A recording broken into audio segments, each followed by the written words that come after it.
Hey guys, what's up? How are you? Welcome to Tech Review.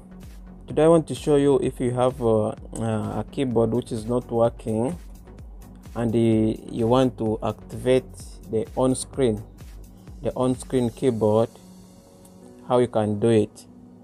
So you don't need to buy another keyboard. You can as well use the on-screen keyboard, which is okay. Let me show you the settings. In the settings where you can, I have two methods. One, you can go in the settings here on Windows Start button, then you go here in the settings, then you go to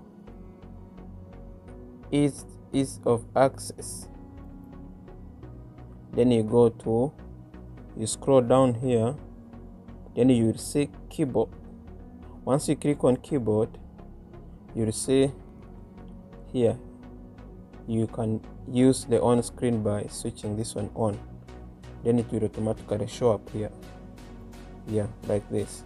So you can minimize also this one according to the size you want. You can enlarge it, then that is it. Then another method, you can also search here. Mostly in Windows 10 you can search screen like that, it will show up here, or you can also search like on screen like that, on screen keyboard, it will show up. Then you click on it, it will pop up. Alright guys, that is today's trick. If you have any comments, please you can leave a comment down below. Alright, thank you guys for watching.